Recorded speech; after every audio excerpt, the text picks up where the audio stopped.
समाजातील विकृत मानसिकतेला वेळेत ठेचून नाही काढलं तर भविष्यात त्याचे किती गंभीर परिणाम दिसू शकतात हे नसरापूर प्रकरणावरून आपल्याला लक्षात येतं. 1 मे 2026 ही तारीख महाराष्ट्र कधीच विसरू शकत नाही. भीमराव कांबळे या नराधमानं केलेलं कृत्य आठवलं तरी अंगावर अक्षरशः काटा येतो. पुण्याच्या नसरापूर इथं सुट्टीत आजोळी आलेल्या 4 वर्षांच्या चिमुकलीवर नराधम भीमराव कांबळेनं लैंगिक अत्याचार केले. चल तुला गाईचं वासरू दाखवतो सांगत त्यानं पीडित मुलीला गोठ्यात नेलं. तिथं तिच्यावर अत्याचार केले. हा नराधम एवढ्यावरच थांबला नाही तर त्यानं चिमुकलीची दगडानं ठेचून हत्या केली. त्यानंतर मृतदेह शेणात लपवला. घटनेच्या काही तासातच आरोपी भीमराव कांबळेला अटक झाली. आरोपीला न्यायालयात हजर केले असता मला किरकोळ मारामारीच्या प्रकरणात गोवण्यात येत असल्याचा बिनबुडाचा आरोप त्यानं केला. या प्रकरणाच्या तपासासाठी कोर्टानं आरोपीला 7 मे पर्यंत पोलीस कोठडी सुनावली आहे. मात्र या प्रकरणातील आरोपी असलेल्या भीमराव कांबळे विषयी आता धक्कादायक खुलासे समोर आले.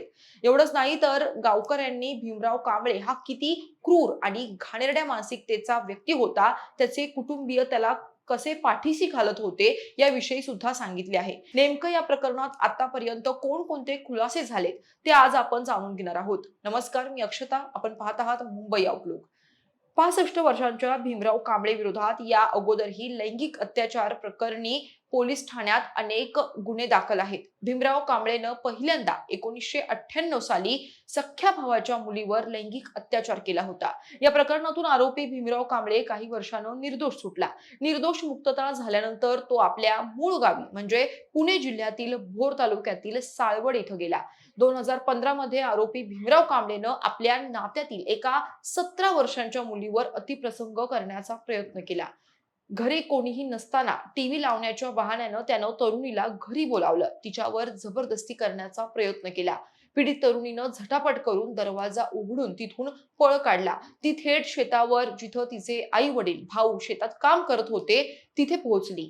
तिनं सगळं आई वडिलांना सांगितलं म्हणून ती वाचली. गावकऱ्यांनी या प्रकरणाचं गांभीर्य लक्षात घेऊन आरोपी भीमराव कांबळेला ठराव करून गावबंदी केली. ही गोष्ट तब्बल 20 वर्षांपूर्वीची आहे. आरोपीच्या हिंसकपणाविषयी बोलताना गावकऱ्यांनी त्याच्यावर अनेक गंभीर आरोप केलेत. आरोपी कांबळे हा शेतात शेळ्या चारताना त्यांच्यावर अत्याचार करायचा. इतकंच नव्हे तर कोंबड्या, कुत्र्यांवरही त्यानं अत्याचार केल्याचे आता समोर आले आहे. काही महिलांवरही त्यानं अत्याचार केल्याचा आरोप ग्रामस्थांनी केलाय. कांबळेच्या कृत्यामुळे महिलांमध्ये भीतीचं वातावरण निर्माण झालं होतं. एका वयोवृद्ध महिलेवर कोयत्याचा धाक दाखवून अत्याचार केल्याचंही समोर आलंय. त्याच्या वागणुकीमुळे संपूर्ण गावानं त्याच्याशी संबंध तोडले होते. कोणत्याही सामाजिक कार्यक्रमात कांबळेला बोलावलं जात नव्हतं. तसेच गावकरी त्याच्यापासून दूर राहत होते. भीमराव कांबळेला भोरमधील साळवडे या त्याच्या मूळ गावातून हाकलून दिल्यानंतर तो नसरापूर गावात आला आणि नसरापूरमध्ये आजोळी आलेल्या चिमुकलीवर त्याची वाईट नजर पडली. पुढे काय झालं हे आपल्या सगळ्यांना माहिती आहे. चिमुकलीच्या मृतदेहाचे शवविच्छेदन केले असता धक्कादायक माहिती समोर आली आहे. ससून रुग्णालय प्रशासनानं शवविच्छेदनाचा प्राथमिक अहवाल पोलिसांना दिलाय. या अहवालानुसार आरोपीनं चिमुकली किंचाळत असताना तिच्या तोंडात पायमोजा कोंबला असं सांगण्यात आलंय. एवढंच नाही तर त्या लहान लेकरासोबत या नराधमानं मारहाण सुद्धा केली. या दरम्यान चिमुकलीच्या छातीवर वळ उमटले अशी माहिती सूत्रांनी दिली आहे. आरोपी भीमराव कांबळेच्या पत्नीने आता समोर येत आपल्या पतीला फाशीची शिक्षा करा अशी मागणी केली आहे. चिमुकलीविषयी बोलताना भीमरावची पत्नी भावूक झाली. मला 11 नातवंड आहेत. त्या निष्पाप बाळाच्या आत्म्याला काय वाटलं असेल? तिच्या आईच्या काळजाचा तुकडा गेला. तिला काय वाटत असेल याची मी कल्पना करू शकते, असं भीमरावची पत्नी म्हणाली. तर आपल्या पतीसोबत गेल्या 10 वर्षांपासून कोणताही संबंध नसल्याचं तिनं स्पष्ट केलंय.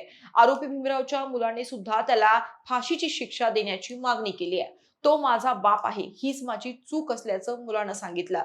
मात्र आरोपी भीमरावची पत्नी आणि मुलगा स्वतःच्या बचावासाठी असं बोलत असून याआधी त्यांनी आरोपीला अनेकदा पाठीशी घातलंय असा गंभीर आरोप गावकऱ्यांकडून करण्यात आलाय. एवढंच नाही तर आरोपी कांबळेचा मुलगाही असाच हिंसक प्रवृत्तीचा असल्याचा दावा ग्रामस्थांनी केलाय. आरोपीला कठोरात कठोर शिक्षा द्या, अगदी फाशीची शिक्षा देण्यात यावी अशी मागणी ग्रामस्थांकडून करण्यात येते. जर आरोपी भीमराव कांबळेला या आधीच्या घटनांमध्ये कठोर शिक्षा झाली असती तर आज पुण्यातील नसरापूर येथील 4 वर्षांची चिमुकली वाचली असती. 2019 ते 2026 या 7 वर्षांच्या काळात आरोपीनं अनेक महिलांचं लैंगिक शोषण केलं होतं. तरी सुद्धा तो मोकाटपणे बाहेर फिरत होता. आरोपीचे कृत्य हे भयानक आहेच, पण त्याला पाठीशी घालणारी लोक, व्यवस्था त्याच्या गुन्ह्यात तितकीच जबाबदार आहे, हे विसरून चालणार नाही.